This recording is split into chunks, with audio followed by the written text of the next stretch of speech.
Assalamualaikum warahmatullahi wabarakatuh. Alhamdulillahi wahdah. Wassalatu wassalamu ala man la nabiyya ba'dah. Allahumma salli wa sallim alaihi wa ala alihi wa sahbihi wa man walah. Amma ba'd. A'udzu billahi minasyaitonir rajim. Innallaha yuhibbut tawwabin wa yuhibbul mutatahhirin. Para pemirsa BMH TV yang berbahagia, semoga mendapatkan rahmat dan kasih sayang Allah Subhanahu wa taala. Sebagai salah satu rukun Islam, zakat terbagi dua. Ada zakat harta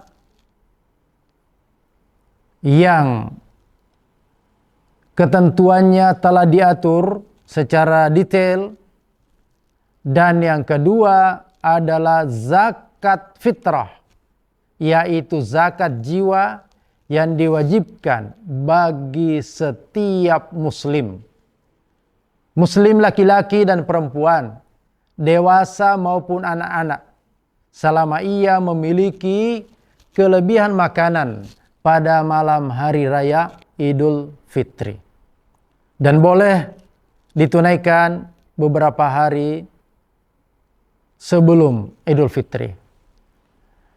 Nah, zakat memiliki makna dan hakikat sebagai penyuci jiwa. Karena az-zakah itu artinya at-tahara, kesucian. Ya. Rasulullah SAW bersabda, dari Ibnu Abbas radhiyallahu anhu berkata, "Farada Rasulullah sallallahu alaihi wasallam zakatal fitri tuhratan lis-shaimi minal lagwi war-rafathi wa tu'matan lil masakin." Hadits riwayat Abu Daud.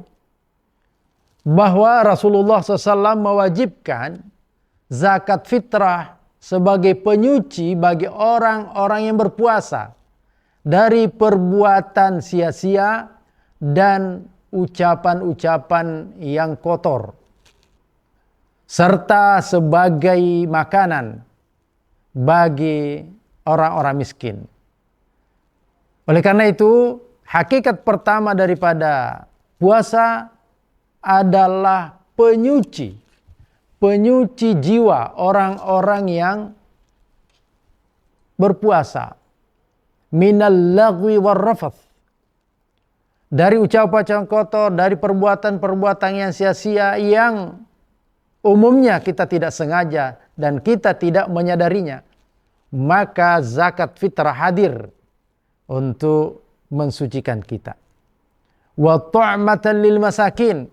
Selain itu juga memberikan makanan, membahagiakan, menyenangkan orang-orang miskin, khususnya di hari raya Idul Fitri, hari kebahagiaan.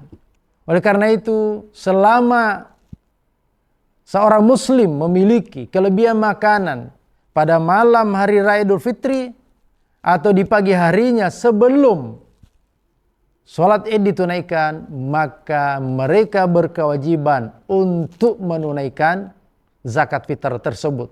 Tu'matan lil masakin, agar semua kaum muslimin pada hari itu bergembira, berbahagia, bersenang-senang, bisa menikmati makanan dan tidak dalam kondisi lapar dan sedih. Pemirsa TV yang berbahagia, lalu kemudian syariat Islam juga telah menetapkan kadar daripada zakat fitrah itu. Sebagaimana disebutkan oleh Rasulullah SAW dalam sebuah hadits, bahwa kadar zakat fitrah itu adalah 1 sa'.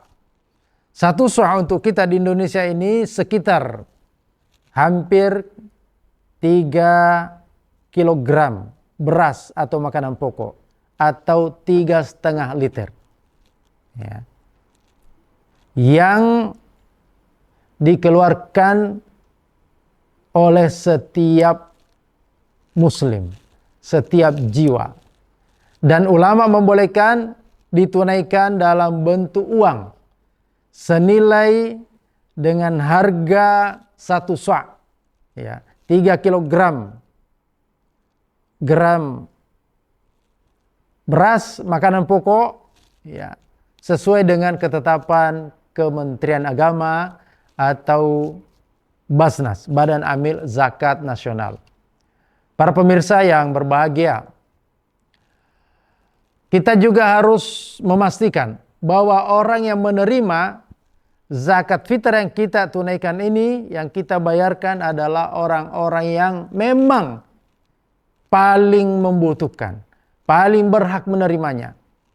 Disebutkan dalam hadits Nabi SAW tadi, tu'matan lil masakin, untuk memberi makan orang-orang miskin, tidak untuk yang lain, kecuali ketika zakat fitrah jumlahnya besar, sementara fakir miskin jumlahnya kecil, maka barulah kemudian diberikan peruntukan bagi asnaf yang lain. Dan ada beberapa kesalahan di kalangan kaum muslimin terhadap zakat fitrah ini, sehingga ada yang menganggap tidak wajib bagi yang tidak memiliki pekerjaan tetap. Ya, selama dia masih memiliki kelebihan makanan, walaupun dia pengangguran misalnya, tetap wajib.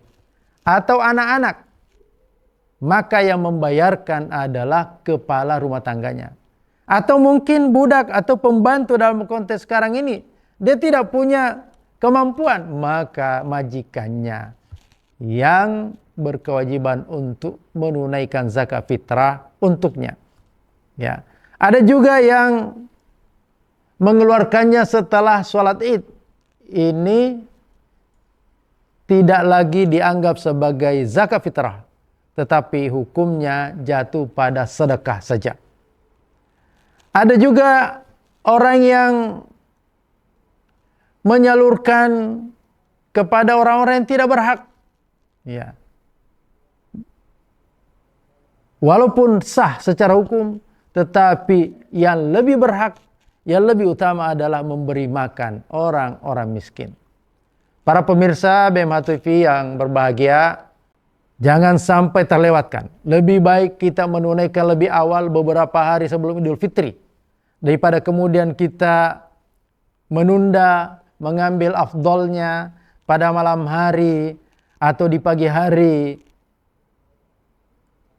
sebelum sholat Id, tetapi kemudian waktu yang membuat kita terlupakan. Wal'iyadzubillah. Tekadkan niat kita, jangan sampai ada kewajiban kita yang tertunda, yang terabaikan pada bulan suci Ramadan ini. Kewajiban kita kepada Allah Subhanahu wa taala secara vertikal, dan juga kewajiban kita sesama umat manusia, sesama kaum muslimin, sebagai bentuk hablum minan nas, ibadah sosial, kesolehan sosial. Semoga Allah Subhanahu wa taala senantiasa memberikan pemahaman yang benar, memberikan kekuatan dalam menjalankan berbagai macam bentuk amal soleh dan kebaikan, sehingga kita benar-benar keluar dari bulan Ramadan ini dalam keadaan suci lahir batin, terhindar dari dosa-dosa, dihapuskan kesalahan-kesalahan yang telah lalu, dan juga semua hak-hak orang-orang di sekitar kita telah ditunaikan sebagaimana mestinya. Wallahul hadi ila siratal mustaqim. Wassalamualaikum warahmatullahi wabarakatuh.